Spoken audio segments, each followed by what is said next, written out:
بسم الله الحمد لله رب العالمين والصلاة والسلام على أشرف المرسلين وعلى آله وأصحابه أجمعين وعلى من تبع هداهم إلى يوم الدين. I would like every student to go back from the beginning to the beginning of the chapter of Istiqbal al-Kaaba, facing the Kaaba, and grab a pen and write as many benefits as possible, because they're going to be passing by them.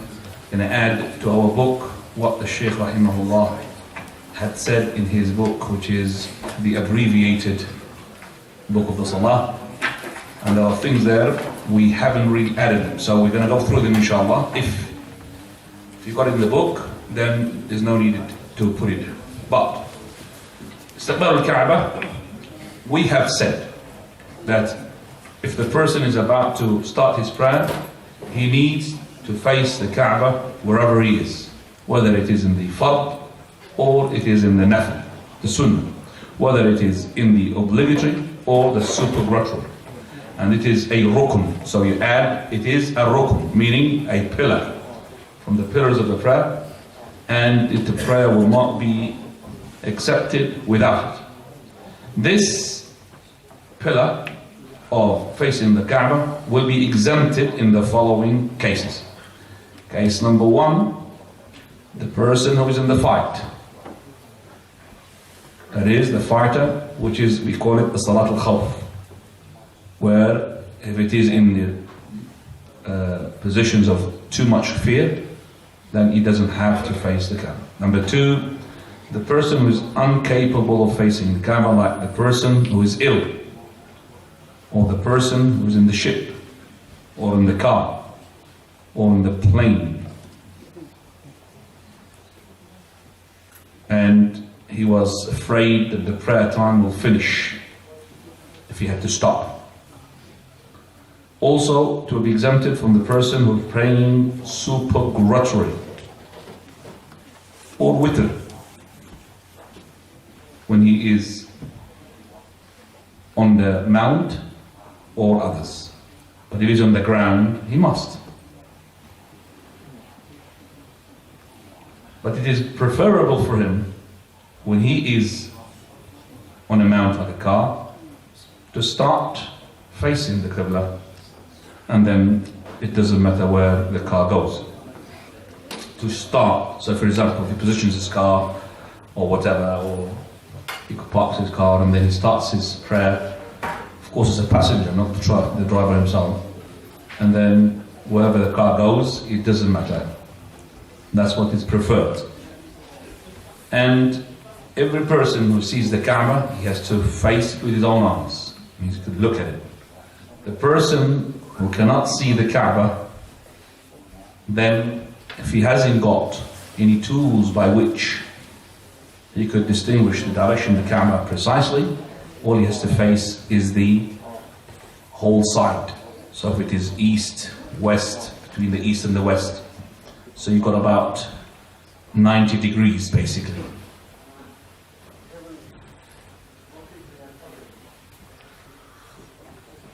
And I would say not 80, 90 degrees, sorry, 180 degrees. If the person did not pray to the Kaaba, then if it's out of clouds and he doesn't know and he tried to do it, then his prayer is valid and there is no repetition. And if he was praying and somebody came while he's praying whom he trusts, and he told him about the Qibla direction, he should turn to the Qibla while he's in the prayer, and his prayer to be valid. Go to the second section, which is Qiyam, standing up. We said it is a must upon you to stand up in the prayer, and it is a pillar, except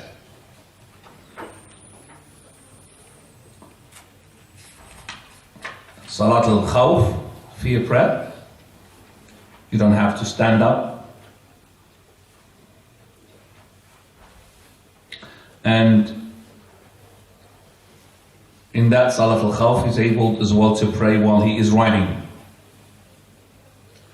also the ill person who is incapable of standing, then he prays sitting if he can, or on his side,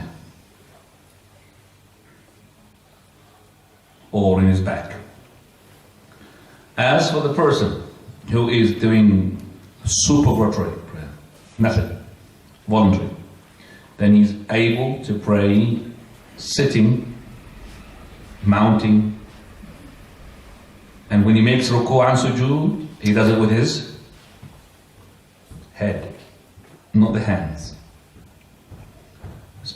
Also the ill person, he would make his sujood lower than his ruku'. So when he's gesture of his sujood, and it is not permissible for him to put a pillow, raise up something, open, in the plane, open that tray with the food and prostrate on it, is not permissible to do that.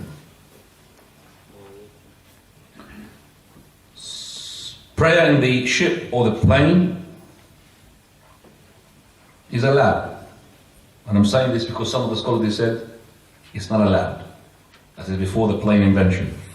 Like one of the scholars said, if a person had prayed in a urjuha, meaning like a swing, which is not hooked to the earth, not hooked to the sky, this is before he knew there's a plane, and his prayer is invalid. And that's a plane. Do you understand? If a person prayed in a swing which is not hooked to the top, or hooked to it means imagining something which you could never imagine before at that time. You never knew about the plane. This is the plane, by the way, because you are in a swing, in a plane. It's not hooked to the top, nor it is hooked to the earth. According to the scholar, it's not allowed. We say it is allowed. Ibn Abdini said that. He prays sitting down if he is fearing to drop, except in the ship, the ship which is a small one. In the plane, we said, you try your best to find a place to pray standing up, otherwise you pray sitting down in the chair. You're allowed to use a stick because of your age or because of weakness. Usage of the stick. Now coming to combining between the two. Is allowed for the person. Sorry?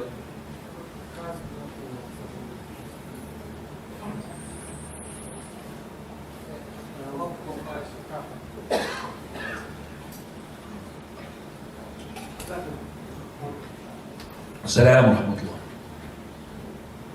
And it is permissible to pray. And then I pray standing up or sitting, even without a reason. So if you are capable of standing, you could sit during the prayer of the voluntary, of Salat al-Layl, Tarawih, all of that, if it's not obligatory. And he also could combine between them. So he would sit and start sitting, and just before he was about to make ruku', he could stand and he would recite whatever he wants to recite standing up, and then he continue making ruku' and sujood. So he starts sitting, just before you make ruku', stand up, recite about whatever left from the verses, and then continue praying. Same thing you could do in the second rak'ah. If you sat, if you remember, we have said, the Shaykh Al-Albani, he says here, he would sit cross-legged if he sits. But the Shaykh, I've heard it from him, this is the final version of him, that is the best. To sit, which is according to the prayer, that is muftarish, just like you sit in the tashahhud. If you can't, then you go to the other one, which is mutarabi', cross-legged, or the way which is comfortable for you. Now, prayer in the shoes. You are allowed to pray barefooted, just like you are allowed to pray with your shoes on. And it is preferable, the Shaykh says, to pray in this and in that, whenever the facility is there. And do not overburden yourself to put the shoes on in order to pray with them, or to take them off to pray without it. So if you have got the shoes and You're in a place you can pray without the shoes. You pray with the shoes, you can pray with the shoes. And if you haven't got the shoes, don't put the shoes on in order to pray in them. Unless, as I said, there's a need. For example, you need to put the shoes on because the ground is not really good. And it's hot. You put the shoes on. And you have your shoes on, and you want to pray with that shoes. You want to pray with them, but there's a carpet. You take the shoes off. No. If you took them off, don't put them on your right. Put them on your left. Or if there is somebody on the left, then you put them between your feet. Of course, you can put them far away if there's a place. Pray on the pulpit. Pray on the pulpit is allowed to teach the people. And when he makes the sujood, if there's not enough space for him on the platform, he could go down in order to make sure that his sujood, his prostration, is firm. Just like the Prophet went up and down. Pray to the sutra. We have explained the sutra in detail, but I would like to go and pass on to what the Shaykh had said as in the concise, abbreviated booklet of his. He said, you must pray the sutra. There is no difference between the masjid or other than the masjid, whether the masjid is big or small. And you should get close to it. And between your sujood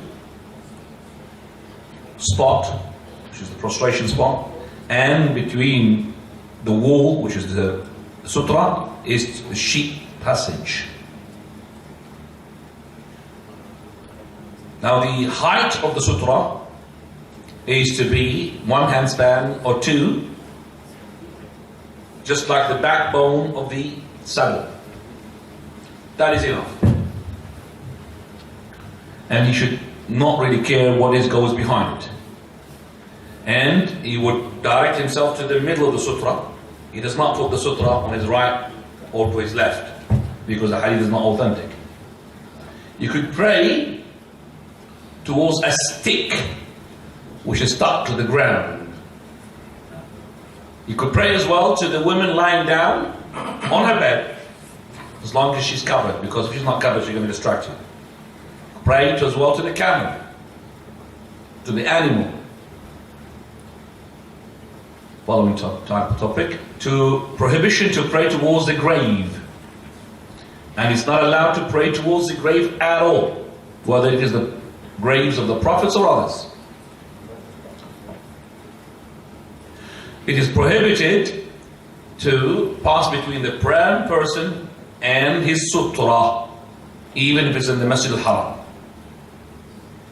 Shaykh is saying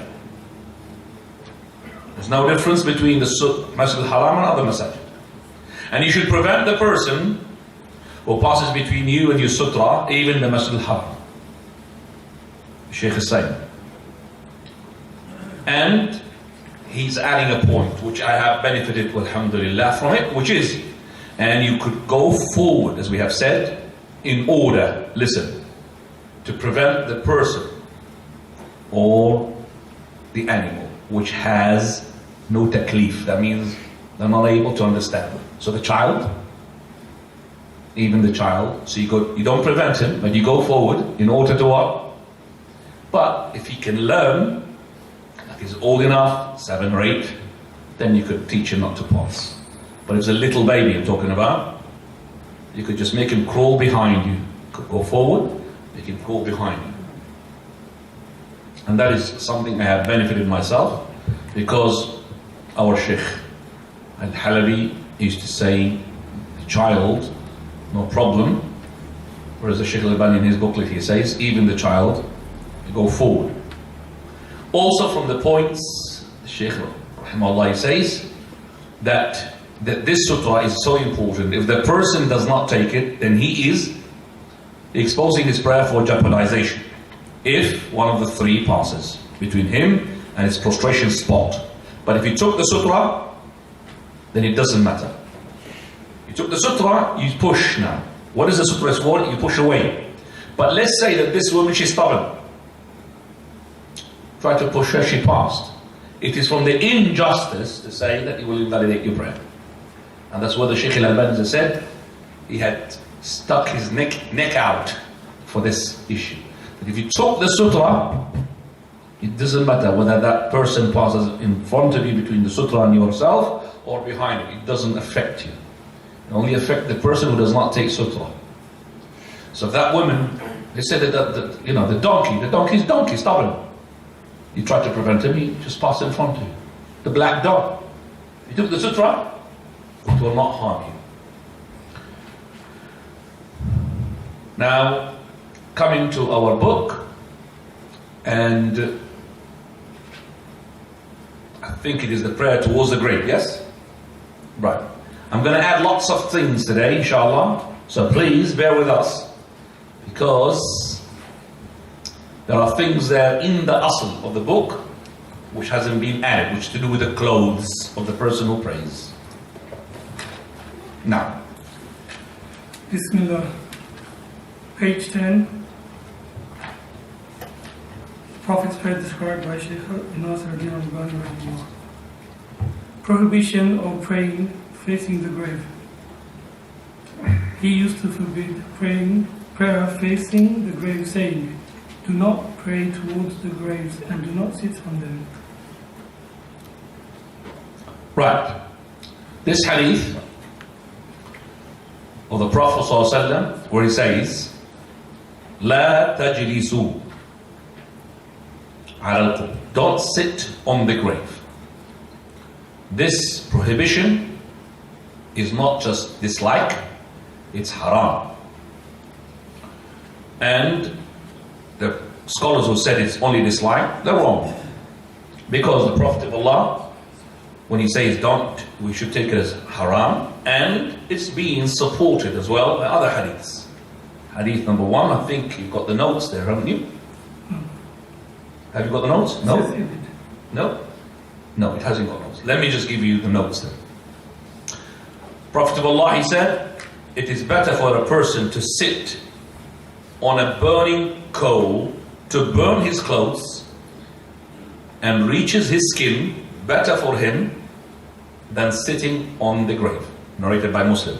Again, it is better for a person to sit on a burning coal where it will burn his clothes and will get through to his skin, better for him than sitting on the grave.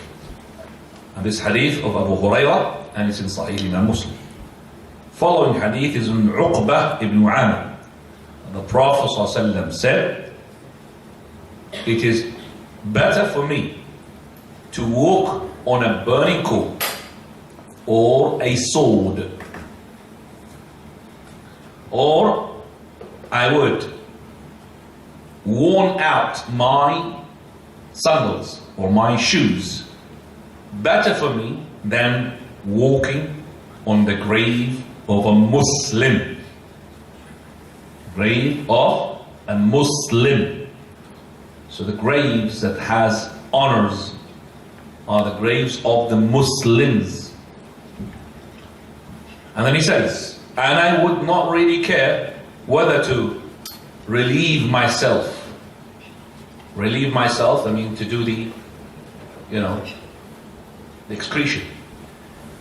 Whether I do it in the middle of the graves or in the middle of the markets. What is saying the Prophet of Allah, he said, it is so bad.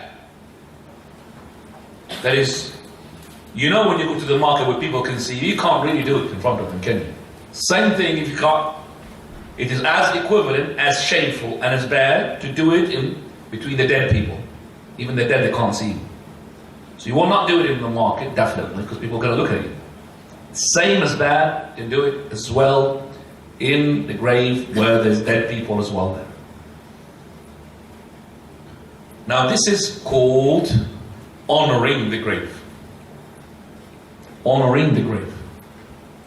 So honoring the grave is that you're not allowed to step on top of it, to sit on it, unless there is a darura. What is the darura? Necessity. That the person, he needs to bury somebody else, then maybe he has to go on top of the other grave to make sure that he will dig properly, otherwise he'll fall into the grave. So it minimizes as much as possible stepping on the top of the grave, but that's a necessity. But it is not a necessity just simply go and visit the grave. That's not the necessity. To visit the grave, and to visit that grave, you need to step on top of another grave. You're not allowed to do that. Don't go to next to the grave. Go far away. It doesn't matter. You don't have to be next to that grave that you want to be. So let's say that grave of your relative is being surrounded by so many graves that you can't go through to that grave. Unless you're going to step on top of somebody's grave, don't do that. That's not a necessity, as some of the scholars had said. It is not a necessity. On the contrary, Abu Hanifa rahimahullah, he says not allowed to step on the grave except for a necessity. And simply to visit it is not a necessity. You could just visit it from far away. Right. This is called, as I said, honoring the grave. Now, the following paragraph of the hadith, وَلَا تُصَلُّوا إِلَيْهِ, and don't pray towards it. So this is as well the opposite of honoring. Before honoring, don't sit, don't stand on it. That's honoring the grave. Now, don't pray towards it. Praying towards it to what? To honor it. So this honoring is not allowed. The other honoring is allowed. You understand how it is? Honoring it by not sitting on it, by not stepping on top of it, by not walking on it. That's called honoring. Even between the graves, you should be walking with no shoes, unless there is something harmful to your feet. So that's called honoring. But to go to the other extreme, which is to pray towards it, it is haram. Especially if the person, he taken that spot for tabarruk, seeking barakah. That is a bid'ah in the religion. So doing that and adding to it another element of seeking barakah, that is absolutely going to lead to shirk. Prophet of Allah, he said, may Allah curse the Christian and the Jews. They have taken the graves of their prophets are to be places for praying. So when you do pray towards the graves, in the graves, you're going to be acting like the Christian and the Jews by taking that particular grave is to be first of all, just like a guard, or that spot. It became like to you a spot where you like to pray, and you think that it is better than praying in other places. You see, who the people pray in the grave, their belief stems from the following: that the person who's inside that grave is holy, and his holiness, it radiates, emits radiation towards the sand. So the sand around it becomes what? Holy. So when you pray on a holy land, then you are holy man, or your prayer is going to be holy. That's how it is. That's how the people end up worshipping the grave. So they believe that the deceased would pass his holiness with his moist, whatever, the flesh, to the sand, and that's how they take that place. And the Rafidah, of course, they go worse. They take some of that sand and make it as stones to pray on top of it. So for example, that sand whom they think that is the sand of Karbala, where they themselves let Al-Hussein down and he was massacred and killed there. They themselves did that, okay, when they have tricked him. So his blood was spilled on top of that ground. So they believe that ground became holy. So they go and take from that sand and make that small stone, okay, where they pray. They bring it even in Mecca, but they don't show it to you. Even in the Holy Land, it's not holy enough for them. It's more holy to pray on that little stone. Okay? Even some of them it is not really valid prayer if they pray on the normal ground. And I don't know whether these things are correct, they're being, made from the Karbala or in China. I don't know. It will be anywhere. So these people could make money out of these things. They're the one who fool the people. I feel like those people who are Rafidah, who are not really the scholars of theirs, they're fool. They've been miskeen, taken from their heads and follow whatever their scholars say. Right. Some of the scholars, they said that the person, if he goes to a specific grave to seek barakah from it, this is actually the actual shirk. And this is the actual bid'ah. It's from the haram. And Some people take shrines on top of those graves. And these shrines, they are even worse than the Masjid of Dirar, whom the Prophet of Allah demolished. Because it's been founded on the sinning and disobeying of the Prophet of Allah. Masjid Dirar, why was it demolished? Because the foundation of it is to actually split the believers. That's why the Prophet of Allah demolished it. Those graves who made shrines, they are made to make people to make shirk. So they should be demolished. And that's what the Prophet of Allah had said to Ali ibn Abi Talib radiallahu anhu. That is, any grave you see which is sticking out of the ground, level it. Level it. This is the wasiyah of the Prophet of Allah to Ali ibn Abi Talib. Any grave which is above the ground, is above the ground, that means more than one handstand, more than the sand that comes out of it, and there's a shrine, demolish it. And that's why Muhammad ibn al-Wahhab rahimahullah, when he started his Tawheed da'wah, you remember which shrine he demolished? Zayd ibn al-Khattab, the cousin of Umar. It was in Saudi Arabia. He went there with 600 fighters to demolish it. So that is why the Tawheed was fought at the time of the Sufism, and they said, look at the Wahhabis, they are demolishing the graves of the Muslims. But actually those people never called themselves Wahhabis. And why he called 600 fighters? Because you cannot take down a grave which people, they go and make tawaf because they believe it's from the era of the followers, and that means he's holy man. So that's why he needed 600 fighters in order to demolish that shrine. Right. And we could see here that the Prophet ﷺ had told off those people who had taken these things as to be shirk, and the way he had said it, even he said it in a way which is very sharp tongue, very sharp tone. The Prophet of Allah, a number of times, if he says something which is shirk, he will not really treat the issue is that this person, he is good intention. He will treat the action.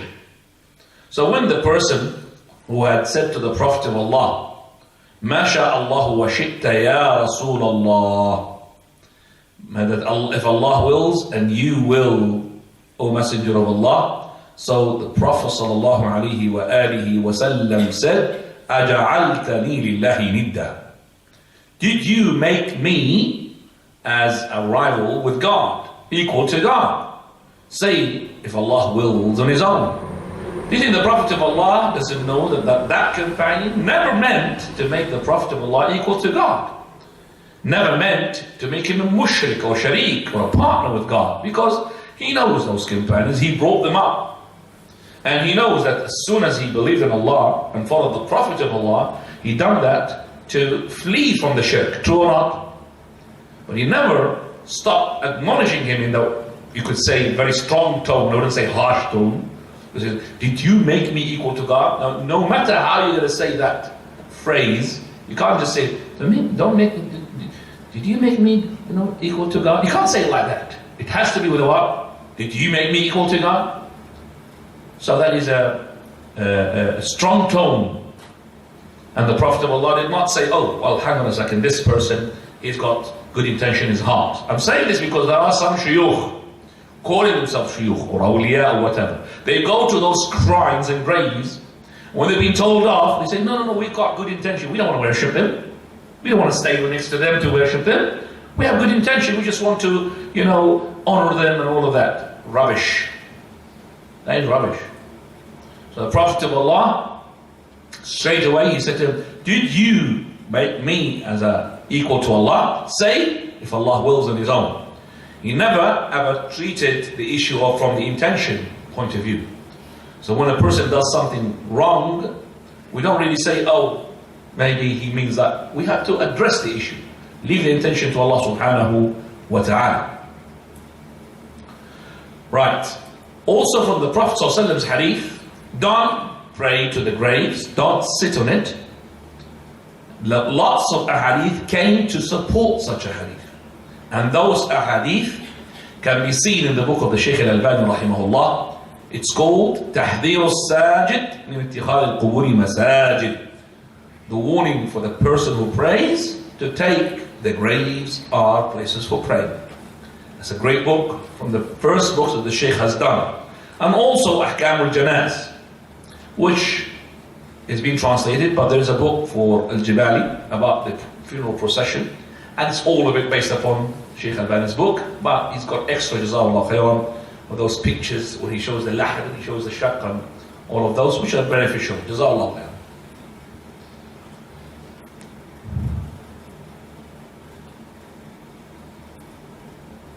Now, take your pen and add. For those who hasn't got the original salah, then you have to add now. I'm going to talk about something that's nothing to do with your book, which is the al-libasu fi salah. That is the clothes in the prayer. And I'm going to be slow so you can really understand what I'm talking about. Al-libasu fi salah. So the clothes in the prayer. The clothes in the prayer. You don't have that in your book at all. Okay? But for those who have the original, like this is the original, asl. So you'll find it there in Arabic, of course. I don't think there's an English translation for that. I don't think so. Let me try to summarize as much as I can.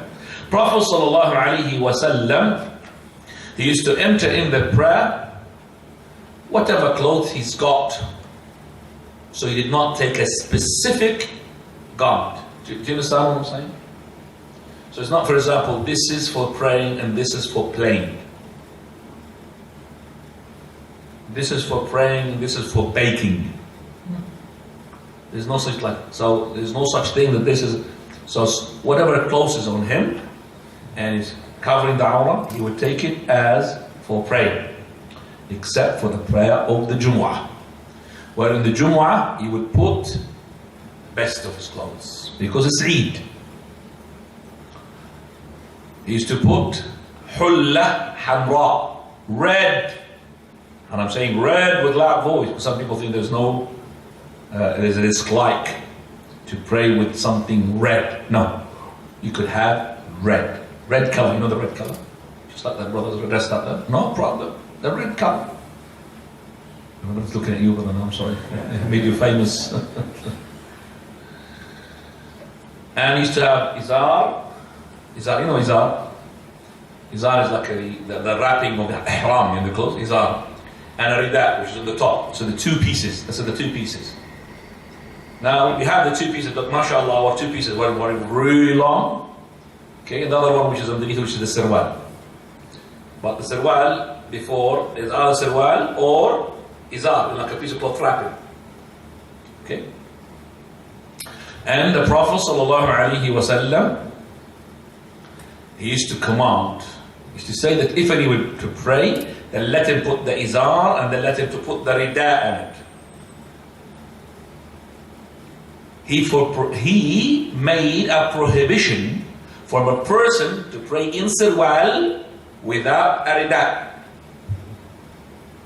That means to cover the bottom side without covering the what? Top side.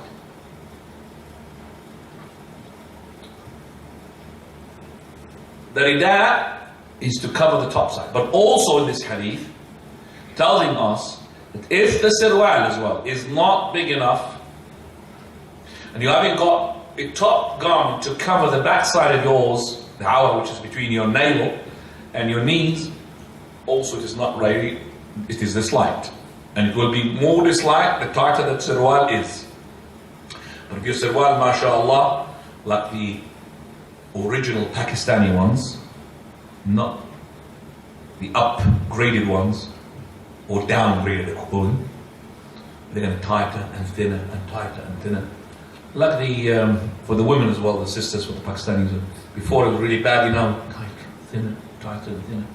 Just to go and follow up with the trend and the fashion, but or even better, the sirwal of the Bilad al-Sham.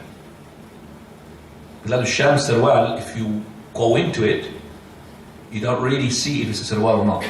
I mean, you can't see the split between the two legs. That's how baggy it is. The Kurdish is similar, but Bilal Sham is even bigger. They used to say that you could smuggle a TV inside it. That's how big it is. Massive. And Bilal Sham, in Syria used to do it. They used to have it. Massive. And Kurdish people, they have it, and as the brother had told us as well. I have seen the Kurdish, but the Kurdish as well, they've been downgraded now, downsized. Right. Also the Prophet ﷺ, he said, if one of you is to pray, then let him put his two pieces of garment, top and the one at the bottom. For verily Allah has more priority to beautify yourself for Him. Just like when you go for your interview, you do your best to look nice. So how about praying before Allah subhanahu wa ta'ala? Isn't it from the priority to beautify yourself for Allah Azza wa Jalla? So, Prophet of Allah, he said, let him put the izar on. Now, I'm going to explain to you as well, if the person has got one garment, in a minute.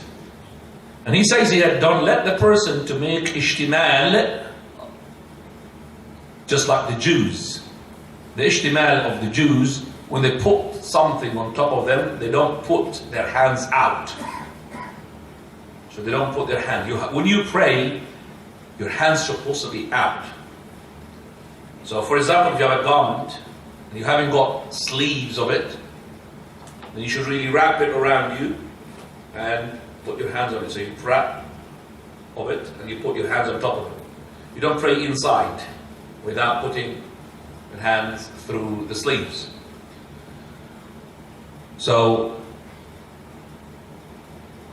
this is called the ishtimal of the Jews. Now, the Prophet sallallahu alaihi wasallam,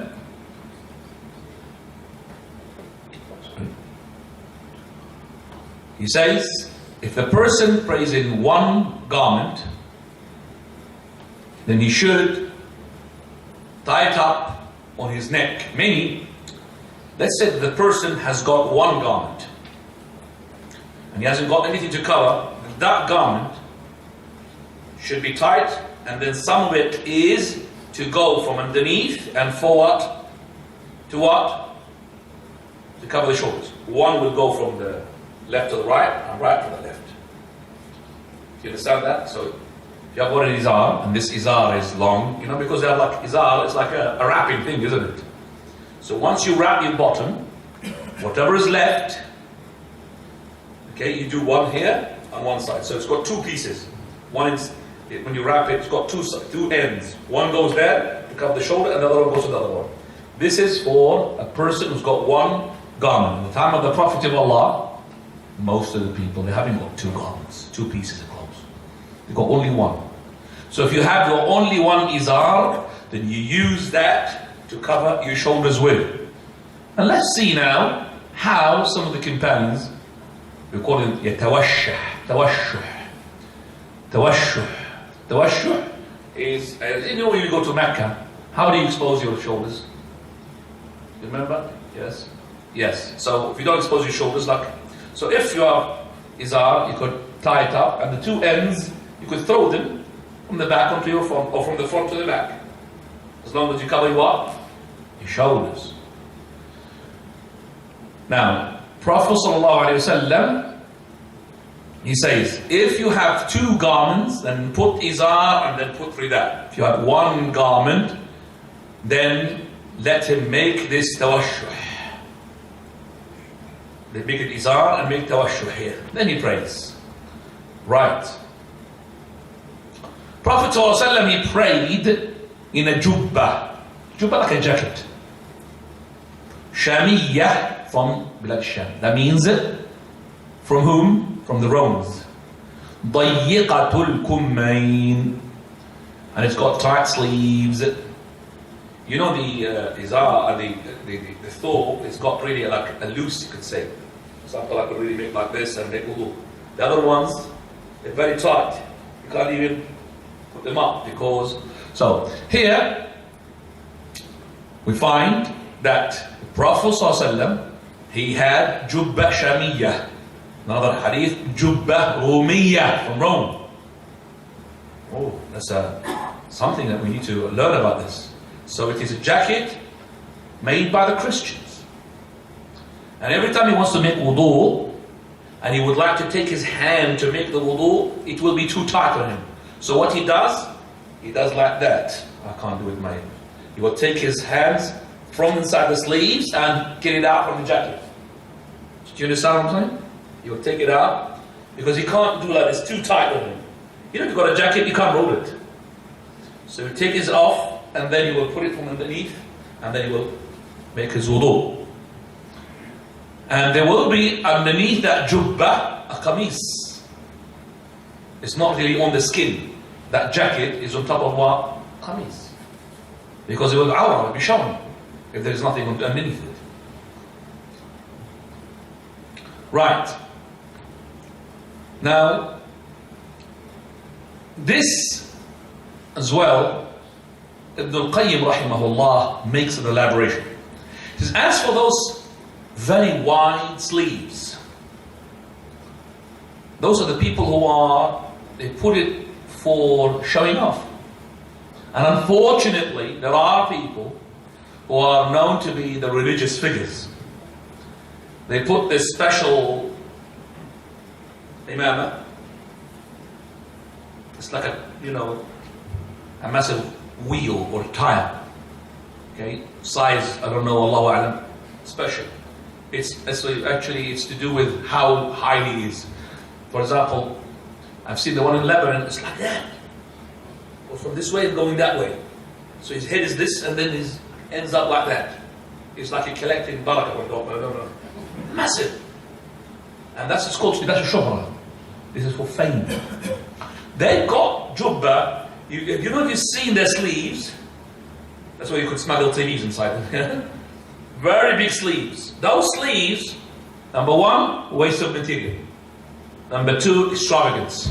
Number three, it is showing off. Number four, and worse, none of the companions have done that. To have these massive sleeves. This is for showing off. Libas al-shuhra. Now, in the hadith of Mughira ibn Shu'bah, he says, the Prophet of Allah, he came out to relieve himself. When he got back, I got him the water, the lota, to go and make him wudu.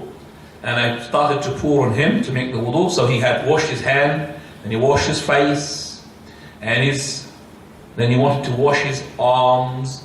He couldn't take his hand, he couldn't take the jubba back. So what he did, he took his hand out of them, and he washed them, and then he wiped his head, wiped it over his foot, and then he led us in the prayer. So he had a very tight jubba from the Rome, Shamiyya. And it was, another narration, from wool. From wool. So it's like, those jackets were not known to the Saudi Arabians, to the ones that are in the Arabian Peninsula, which is that woolen jacket, like because the Romans are in a Sham, cool country.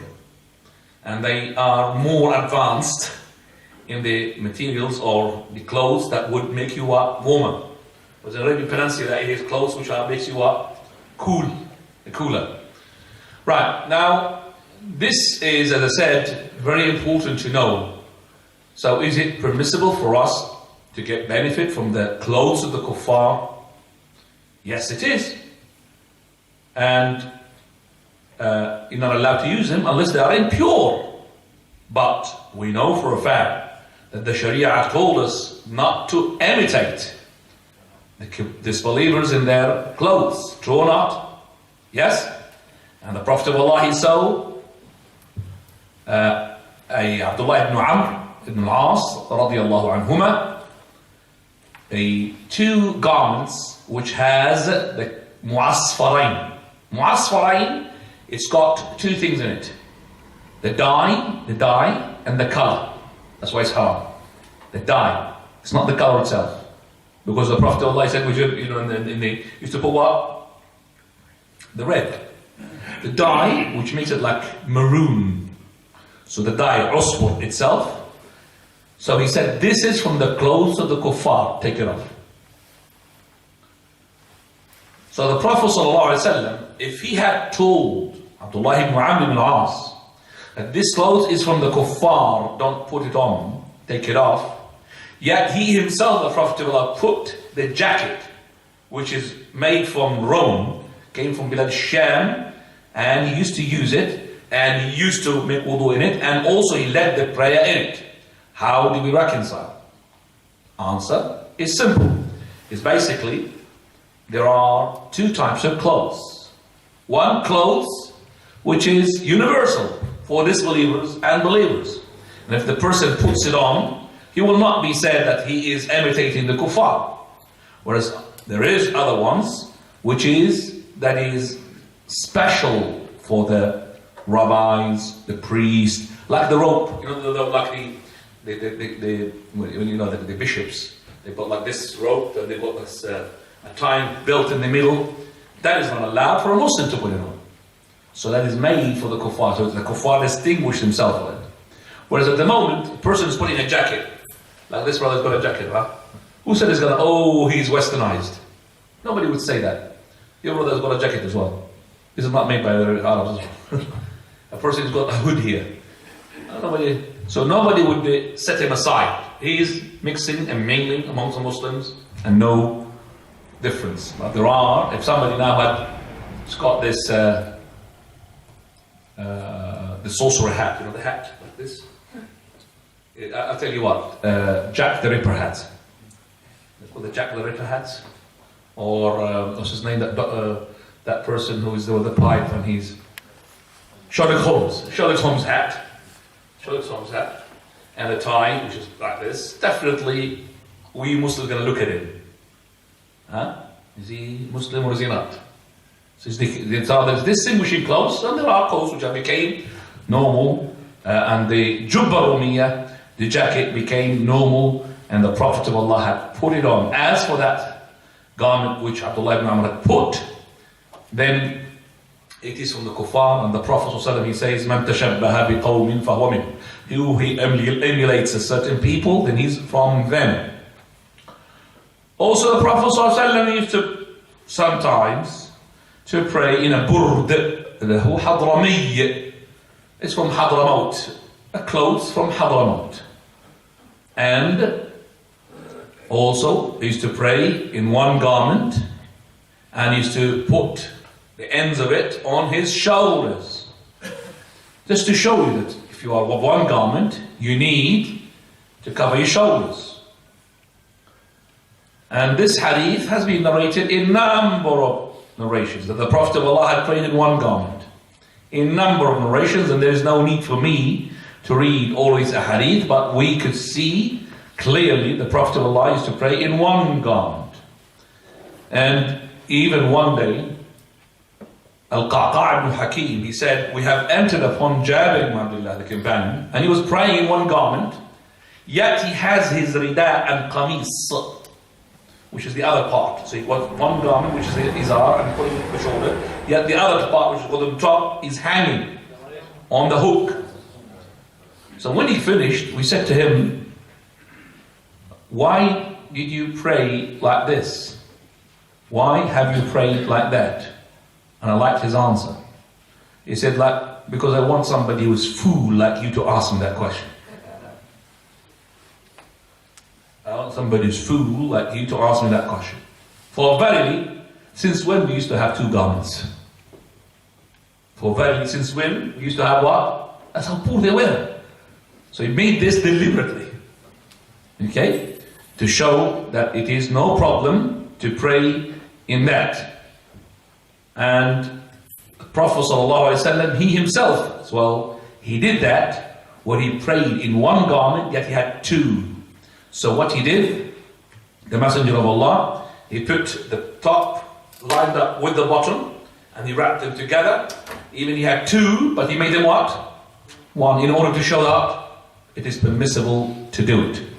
And that is a very strong proof for that. Right, so if you have two garments, it's better to pray what?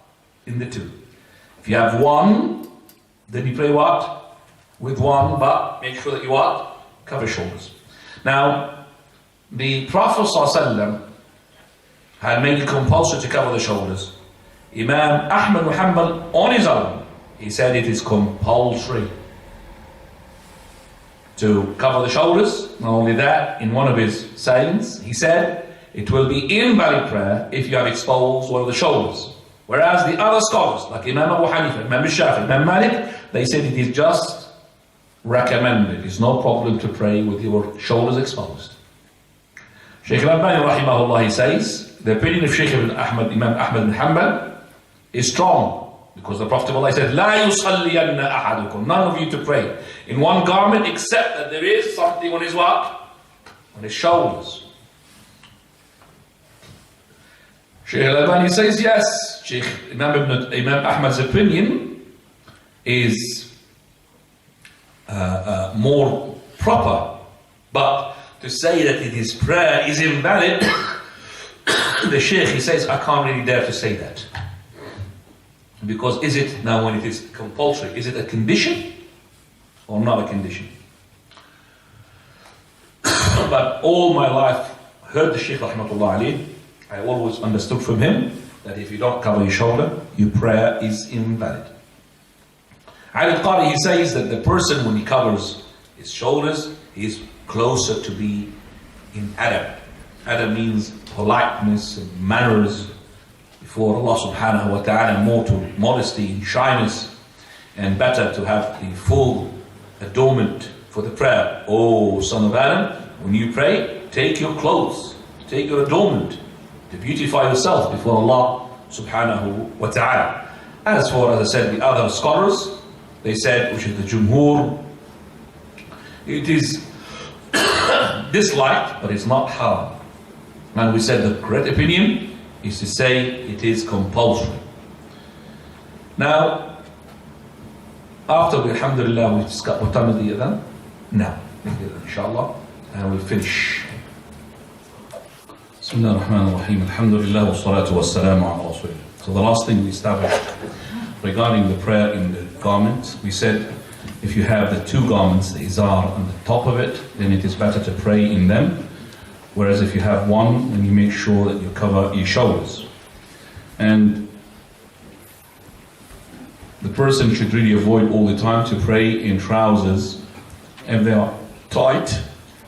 And it's better to have something which is long to cover the area between the navel and the knees, especially, you know, the area which is to cover the backside of the person. Your common awrah between you and your woman, between you and the woman, is between the navel and the knees. This is a common awrah, meaning you need to cover it just like the woman needs to cover it. And the Prophet ﷺ, in terms of the clothes, he would make sure that when he comes to the prayer, he would be just like as good as meeting somebody else outside. Because if the person is shy to meet the people outside in such clothes, he should not be praying in them. And that is why the Prophet of Allah, he said, Inna Allah ahaqqu ayyutazayyana lahu. Verily, it is Allah has got more priority for you to beautify yourself. Some of the scholars, they talked about praying without covering the head. Now, covering the head, Shaykh Al-Albani goes to the opinion that it is disliked to pray without covering the head. It is disliked to pray with covering the head. And the Shaykh rahimahullah uses the argument is that the Prophet of Allah never been seen praying without covering the head. And also, when he had commanded us to pray in the shoes in order to be different from the Jews, like before we have said, so what is the difference between as well the shoes and what the covering of the head? So if the shoes, to pray in them to be different from the Jews, is being talked about something on the foot, then more priority goes to the what? To the top. So the top as well distinguishes you from the Jews. So it is better for the person to cover his head whenever he prays, and that is the Shaykh's opinion, rahimahullah's opinion. So now we leave it inshallah for next week, when we be talking about the prayer of the woman, I mean the garment of the woman. What is the woman supposed to be having? There is some as well elaboration regarding what we have said. We have make a mark also there where we left it, and we will inshallah continue from talking about the clothes, because there are still bits of the clothes, and then we will talk about the intention inshallah. Now next week and the week after, that will be inshallah a Hajj seminar. So for those who done Hajj, you don't have to come if you wish.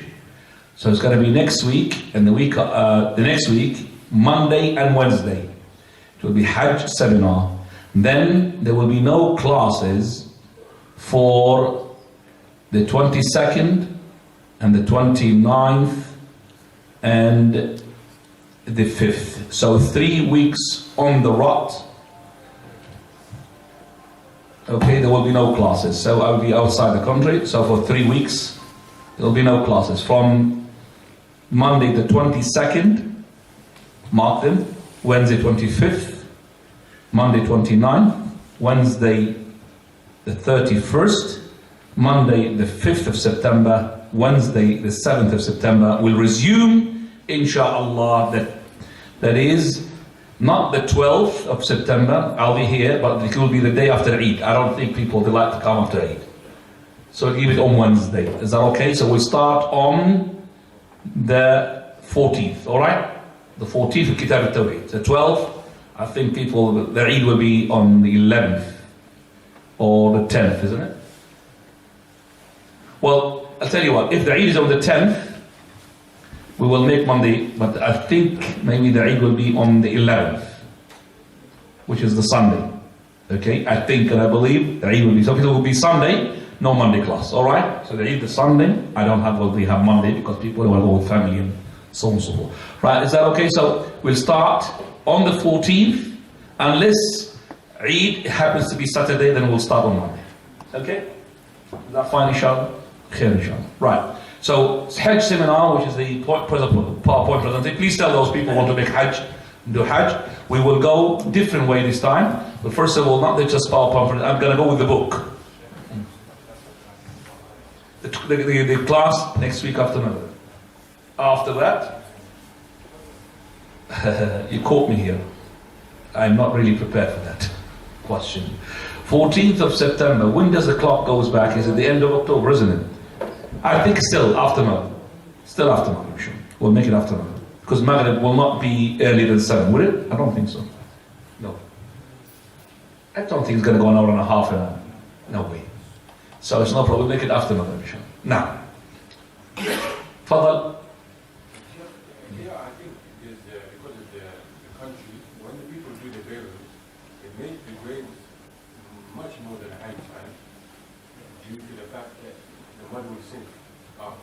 What's the best thing for us to do? Okay. Question is that in this country that they put the sand much more than a handspan because they believe that that sand will go in with the rain. And that question is not related to our salah, but it's related to what we have done today, which is the janazah. If the people who are expert and they reckon that that sand will go in, and it definitely will go in, I know that, then no harm to put sand, but it's not really high. So if it's 2 handspan, it's no problem, but to make a mountain, and they say that the mountain is going to sink, it's not right. So we'll put 2 handspan, 3 handspans, and we'll see that it's gone back down, we'll put more, okay? That's no problem, inshallah. But as long as it doesn't make it like looking like a building or a shrine, that's the most important thing. Now, and today, as a point of elaboration here, we have seen today the burial of the mother of our brother, Al-Qadr. May Allah have mercy upon her. And we have seen as well some sunnahs being implemented. But there are things which I myself would emphasize to the brothers to make sure that they prepare for them. That cloth which had the recitation of the Quran, that should be prepared for, because usually the cars that carry the deceased are either Brelwis or people who are just nothing. So you are people who are knowledgeable. You should prepare already that the that car is going to come with such a cloth. So that cloth should not come at all in that car, which is the Quran cloth. And we have seen that that Quran was, being put on the floor and the brother putting his foot on top of it and using it as to cover. It's not supposed to be the covering. And we understand it's a female, but there was no at the time of the Prophet of Allah covering the female like this with pieces of cloth. As long as she's shrouded properly, there is no problem. Even the daughter of the Prophet of Allah, when she died, Zainab, and there was the burial of hers, and she was the wife of Uthman radiallahu anhu. And when the Prophet sallallahu alaihi wasallam, he was there, he asked, who amongst you had not made intercourse that night to lower her down? So that question was made public. Who had not been touched his wife intercourse sexual wise that night, which is, last night. The night precedes the burial. Uthman did not go in, her husband. And the Prophet of Allah himself did not go in. There's a person who is totally stranger for that woman, for that Zainab, Talha, radiallahu anhu, Ibn Ubaydillah al-Ansar, Tariq ibn Ubaydillah, he went down in the grave to lower her, even though he was what? Not a mahram, stranger. Other than that, alhamdulillah, that we have seen today, a burial took place without a reminder, which is good. Because these days, sometimes people think the reminder is part of the burial. So the reminders became like the norm. That's not right.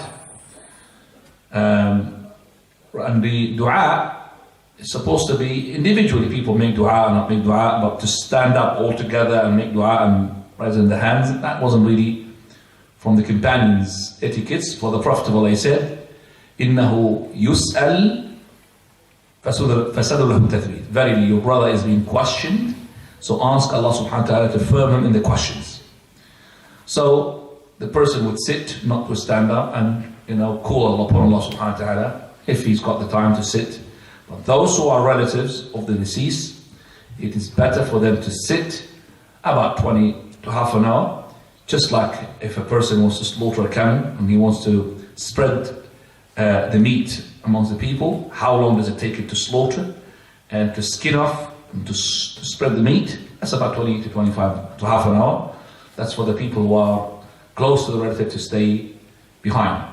Right, and the throwing of the 3 sands, I have seen as well the brothers, they're doing it, which is a sunnah, but it is not to be done until the grave is finished, almost. So when the grave is finished, when the people do the shovel, take the water and finish the whole grave, then after that the people come to throw the 3 hands. The 3 hands is not here to fill up the graves. No matter what you're going to do, no matter how many thousands of hands, they're not going to fill up anything. Okay, it's just to do it through the 3 throws on the head. So where the head is, the people, they were not really doing it on the head, they were doing it everywhere.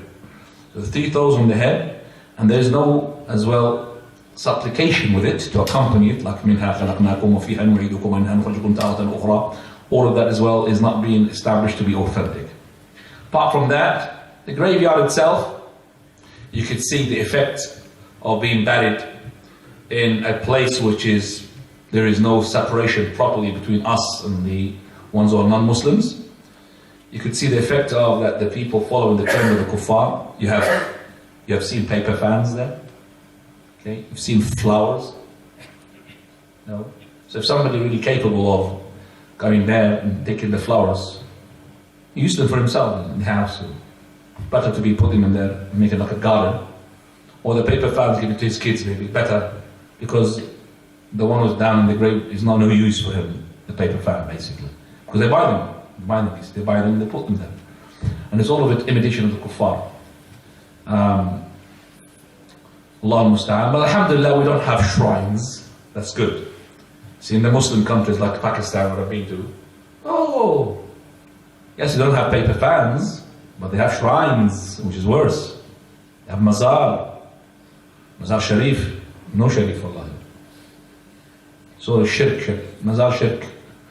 People, they go there and they kiss the grave and they do all sorts of shirk in ibadah.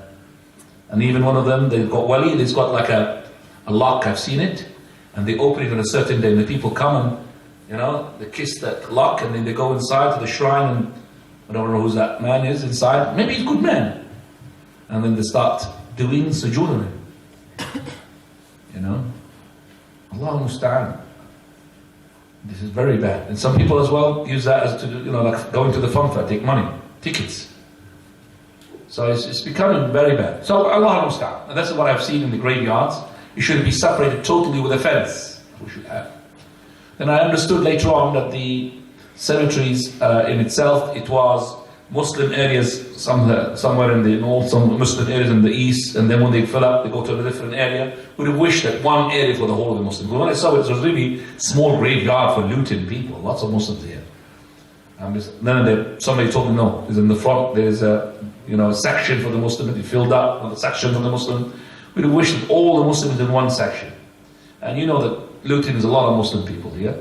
We'd have wished that for you to purchase your own graveyard. The Jews, they have their own graves. Okay? The Jews have their own graves. They don't mix up with the Christians. Except from the atheists. But the Jews, they have their own graveyards. And they even travel for it. So the Muslims are much more than the Jews. And they should have as well more money. And if they go to if they purchase their own land, there's no problem about that. Okay? So, if the Muslims get together, which is very hard, and inshallah purchase a Muslim graveyard, that would be fantastic. What I was really happy with today is that the council was so lenient to let the brothers to take the deceased, the corpse, the body, and lay it down without the box. We can't really have that in my county, in High Wycombe, which is Buckinghamshire. We can't have that. Even the council will make sure there will be 2 men there or 3 just watching you. They don't really let go. You're going to lower the box, you're not going to take the body from the box and put it inside. So to put that and to make it with a slab like this is very fantastic. Alhamdulillah. That is from the Sunnah of Prophet of Allah. We've seen the slabs and we've seen the mud and we've seen, mashallah. So also I would recommend the person to tell his family if he's to die, not to put any granite and those headstones which cost 400, 500 pounds, 600 pounds, a lot of money. Just a little, you could say a wooden, square thing right in the name of the person, and that's it, it's enough. And Allah, inshallah, make it Allah subhanahu wa ta'ala to die except in a land where there's a Muslims, better. But if you want to have that supplication to be fulfilled, make sure that you visit the Muslim lands. Okay, because you're not going to be, dying in a Muslim land if you don't really travel to a Muslim land. If Allah wants you to die in a certain land, He will let you to have something to do there, and then He will take your soul. And that will be a good sign, alhamdulillah. Now, تفضل.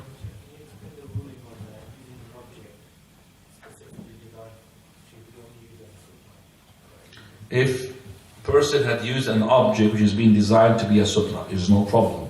So somebody, for example, you started to sell sticks that grows, extends, for the person to carry with him. It's not like having a little purse where it's got everything inside it. Like for example, it's got the prayer mat, you could lay it down, plus a stick to make it fundamental with a stick, and plus this compass for and maybe a little bottle as well for wudu. That would be good. Yeah. But the other thing which we don't want is another one, which is for the beard, another one for the hat. So in the prayer you put the beard and then you put the hat on. That's what we don't want. Should be the Muslims all the time. So another bag for the clothes of the prayer, another bag for the tools of the prayer. This should not be like this. Now, fadal.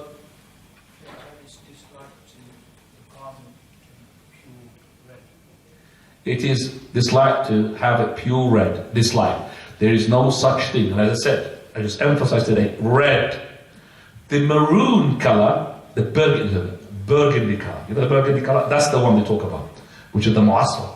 We say, no, the burgundy color. I used to have a jacket, burgundy, and I used to sit in front of the Sheikh Al-Albani, deliberately.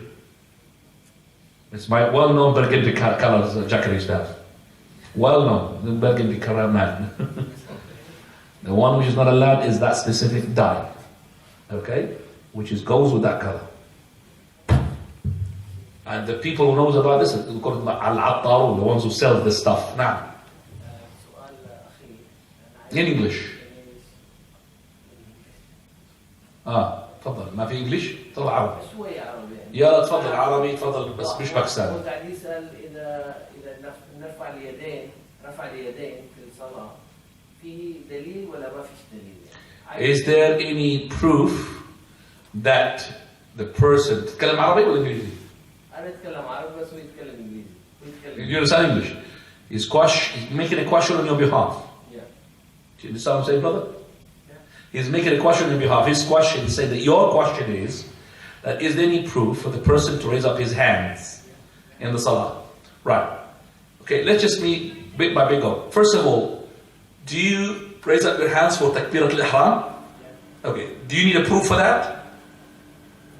So you're already fine with this. So you're asking now when you go to the ruku' or up from the ruku'. Yes? Okay, is it?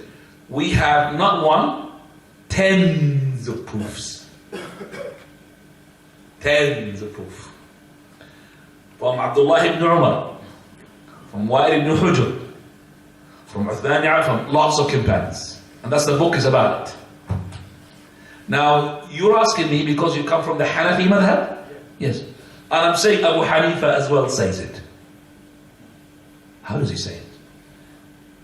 Listen to me now. Abu Hanifa, he said it, but he didn't say it. But he said the following. If the hadith is authentic, then it is what? My sayings. So I am more Hanafi than you. Because Abu Hanifa said, if the hadith is authentic, then it's my saying.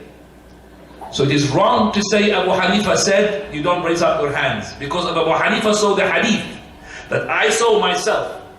That if you saw the hadith brought by Imam Bukhari and Imam Muslim, who came much, much later after Abu Hanifa would not hesitate to say, raise up your hands. Do you understand me now? Okay. Does Abu Hanifa say drinking beer made of dates or made of wheat halal or not? If he said yes, I would say to you, wrong, even though he said it. Even though he said it. If you said, yes, he said it, but it's wrong to say that he had said it. Yes, he said, to drink beer. Beer. From wheat, like the normal beer. From Hobson's, from dates. There's no problem as long as you don't get drunk. Well, that's wrong, isn't it? We have found that the hadith of the Prophet of Allah, he said, he who drinks a drink, too much of it makes you drunk, then little of it is what? Haram. I say Abu Hanifa says it is haram, even though he did not say it. Because Abu Hanifa said, if the hadith is authentic, it's my madhab, methodology. So we respect Abu Hanifa more than the ones who say I'm Hanafi. Rahimahullah. Abu Hanifa, great man. But every person makes mistakes. So you raise up your hands when you go to the ruku' and up from the ruku'. And also there's another one, Prophet Allah used to do it, from the second rak'ah, after you finish your tashahhud, go to the third rak'ah, you raise up the hands before you stand up. Is that okay? Jazakallahu khairan. Translate for him in Arabic. Tfadal.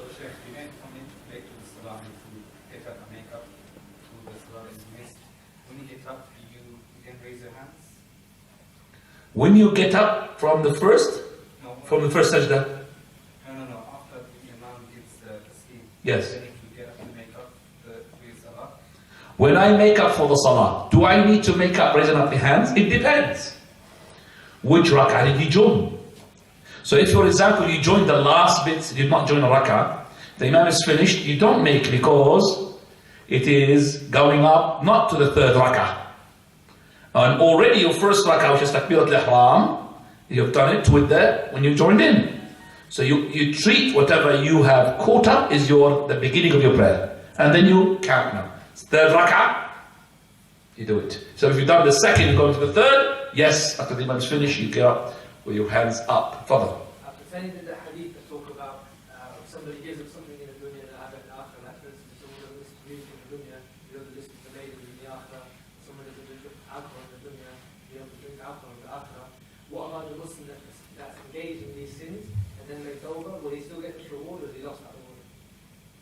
Any person who makes repentance to Allah, whatever is a punishment was at the beginning, it will not be applicable on him. Okay? Now, Can somebody pray in one fold without rollers and that? can the person put his thobe on, does not pray with inside clothes like underwears and sirwals? No problem, as long as it is not thin clothes that will stick to his aura and show it, or see-through clothes that will show your aura, no problem about that. So if you have a thick thobe, thick dishdasha, no problem inshallah. Now, A question from the sister. Is it permissible for women to visit the grave because they want? is it permissible for the women to visit the graves? Because? Because in one hadith it says women who visit the grave Because the one hadith says one woman visit the grave, are cursed. accursed. Whereas another hadith prophet encourages people to visit their graves. Right, the hadith that the sister is talking about is authentic but is not translated properly. The hadith says, Allah, may Allah curse the woman who visits the graves frequently. Zawarat, not Zairat, the one who visits them not frequently. And we respect the opinion of our mashayikh, like Sheikh Ibn Baz or Sheikh Ibn Uthaymeen, and most of the mashayikh comes from the Hijaz, where they said it is not allowed and they prevent the women to go to Al-Ghurabaa. But their opinion is wrong. With the respect to the shuyukh, our Shaykh Al-Albani rahimahullah had pointed out that this hadith, which is لَعْنَ اللَّهُ الزَّائِرَاتِ, there is another hadith, the visitors, is unauthentic. So the Tirmidhi, and this hadith is unauthentic. The one which is authentic is Zawara, the one pays frequently. And we know from Aisha radiallahu anha, she, after the Prophet of Allah, paid a visit to her brother's grave, and even she's been asked by Urwa, he said, shouldn't we be forbidden from visiting the graves? He said, yes. She said, yes, but that was at the beginning. And he's not asking about women, he's asking about everybody. So he said, yes, that was at the beginning. And then later on, the Prophet ﷺ, he had commanded us to visit the graves. Now, yes, Aisha, she makes sometimes verdicts are wrong, but we know that the Prophet ﷺ,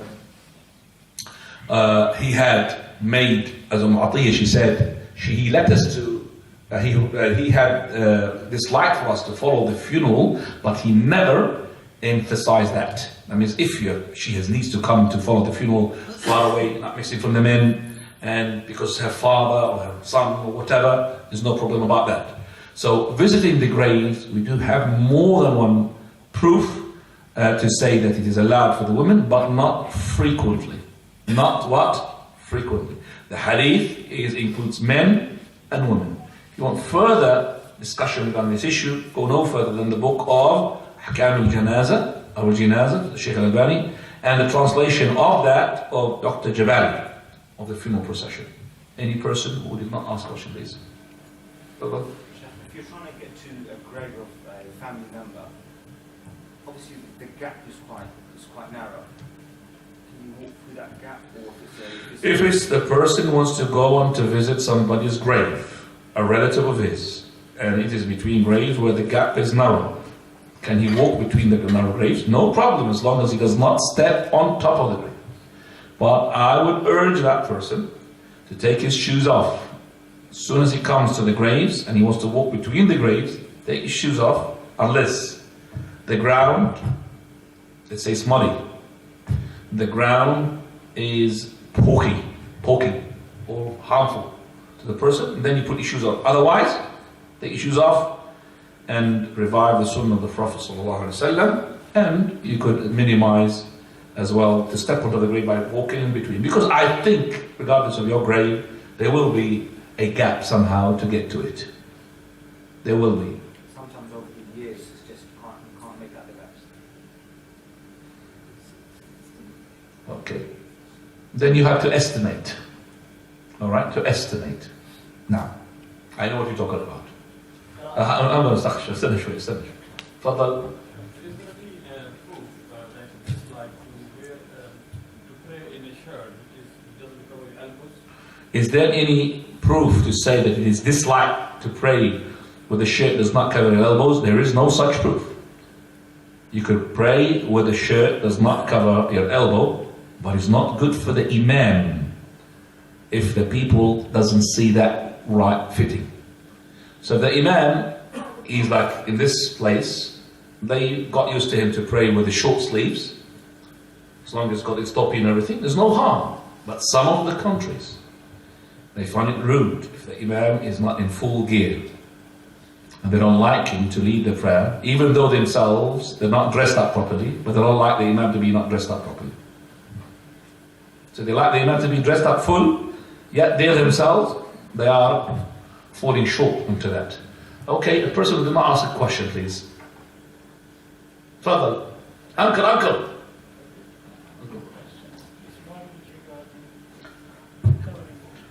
Now, I'm covering the head, uncle.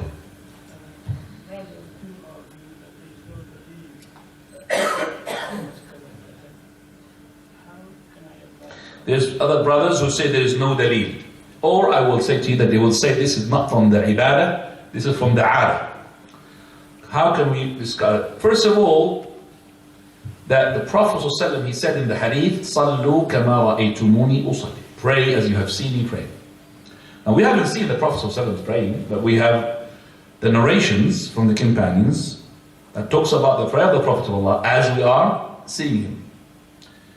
And if it is the case, we have noticed in the ahadith of the Prophet of Allah that none of them says that the Prophet of Allah, whether he's inside his house or outside his house, whether it is in the war or even the safety positions, where he used to pray with no hat.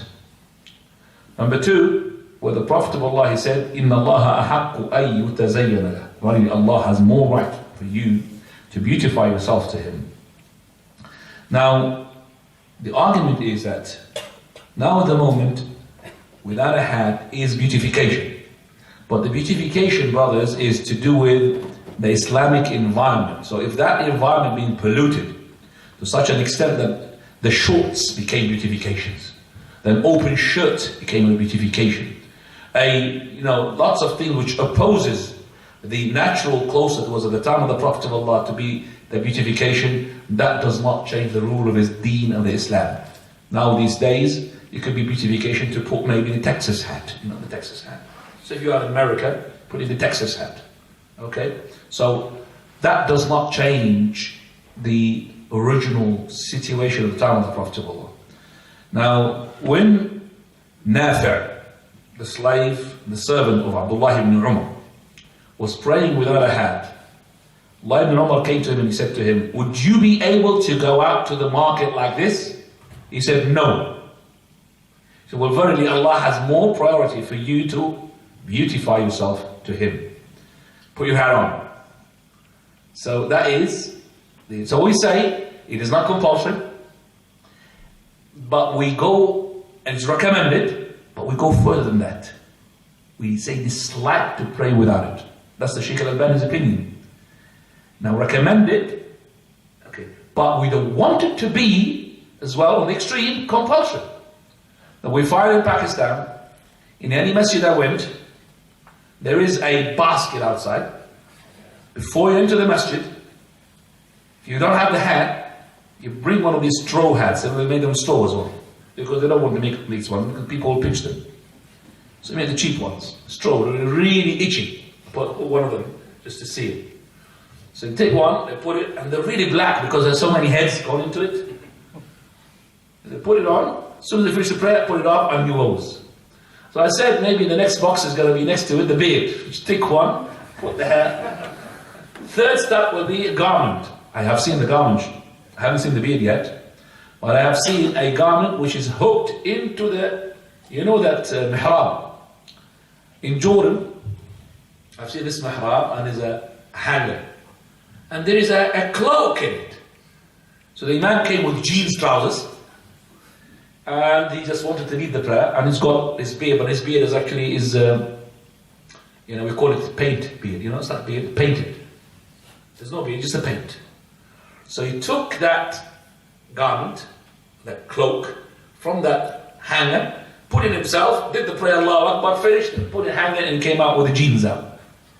I said, SubhanAllah, this is really, really getting bad now. Very bad it's getting. Our Imam is like that. And now the Imams are just basically people who are employed in the Ministry of Endowments company. Ministry of Endowments is a company. They employ them. And the Imam is not even Hafiz. He is not. He's actually now got a monitor. And this monitor is in front of him that works with it, a watch. And that monitor will go, big, massive, you could read the Quran, mashallah, isn't it? He flicks the button, the page will turn for him. And he reads. And of course, if it was during the night, or during the day because it's got light, if the electricity went off, I don't know if it's got backup batteries, but imagine that he's reading Taraweeh, and he's reading Surah At-Tawbah, or like Imam reading Surah Al-Munafiqun today, and in the middle, no light. I've asked this Imam who was doing it,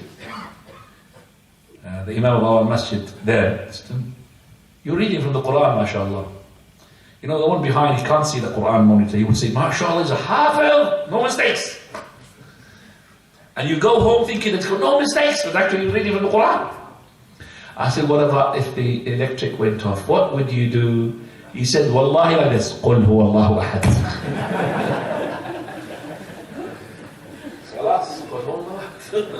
That means he'll cut off his prayer, قُلْ هُوَ اللَّهُ أَحَدٍ, and then make ruku'.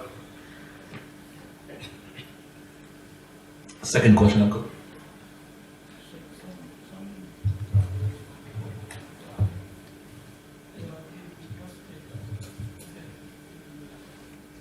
When somebody dies, we must take what, Uncle?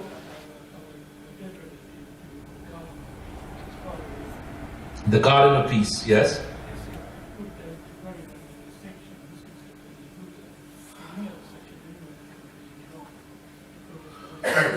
Okay, the question is that if the person dies in Luton, it is wrong to bury him in this graveyard because there is no separation between the Muslim and the non-Muslims burial. It's to transfer them to the garden of peace. Now, if the person is allowed to be buried in the garden of peace, I would actually urge him to do that. Because the garden of peace, it is actually a peaceful garden. Whereas the graves there on the Sunnah, and it's only Muslims there. So if the person can put in his butt, if it's going to be too much of a hustle, and the delaying is going to be in more than going to be a day, no, because you're going to delay him more than a day. It's not right. But if it's on the same day, you know, it takes from here to the Garden of Peace at least an hour and a half to 2 hours. 2 hours. And if you drive properly, an hour and a half. And the problem is that the funeral, they go slow. It's not supposed to go slow. And even the car that they put the deceased in, a horrible car, I don't like it. Black. Horrible car. It's not from the Sunnah at all. If I wish I could already make it painted black, white. And it drives very slow. And it's not from the Sunnah. I'm not saying to drive as well, crazy speed, you know. Speeding up, imagine that the police are going to, you know, stop a person will carry the seats for you, speeding up. I'm just saying, normal speed 70 miles an hour on the motorway. Then I would say, yes, put in your will to be buried in that cemetery because there is no separation between the Muslims and the non-Muslims. That separation just by simply a path is not enough. Is not enough. It has to be separate section properly. Now, so Jazakallah khairan for pointing that out. And it is to be buried there is better than be buried like mix it up. And you're going to be surrounded, by the way, by disbelievers. In that section which is being closed in the north, disbelievers around it, or true or not. Yes. So the other section which is being closed and finished. This section we're going to close as well. The ones from the other side are going to be what? Disbelievers, because disbelievers are more than us in number. So if we die in the ratio of maybe 1 to 5, so you're going to fill up the grave and they're going to encircle us. Now, Uncle, the last question, please, because we have to go. I have two questions. Oh my God. Yeah. You know, there's a brother here, is a person who is a guest. I'd like to give him a question as well. Fadal. I'm praying in my t-shirt, shirt, and my child glance on the back and exposes my aura. If he exposes your aura, the child, just put the shirt back and cover your aura. No problem. No need to repeat the prayer. If the child took the scarf of his mother and run off, the mother could run behind him and take her scarf and continue prayer. Okay, second question. When you come up the ruku, you need to hold your hands Putting the hand on the right and the left is a controversial. Majority of the scholars, they say don't. And I would say to you, the correct opinion for me, don't. But if the Imam does it, you should do it. If your Imam does it, you should do it. You follow your Imam. Okay? Now, further. Recitation of the Fatiha behind the Imam. There's books about this issue. Books. A controversial issue. هذه مسألة مختلف فيها. So he's talking about recitation of the person behind the Imam in the Jahriya prayer, not in the silent prayer. But in the silent prayer, everybody has to read Fatiha. It's in the Jahriya. Do you read or not? Al-Imam Al-Bukhari says you must read. Imam Ibn Taymiyyah and others, no, you don't have to read.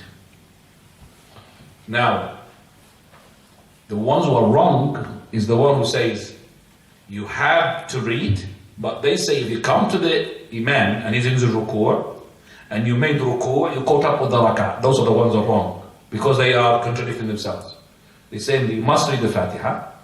Yet this person came in the ruku', did not catch up with the Imam while he was in his upright position.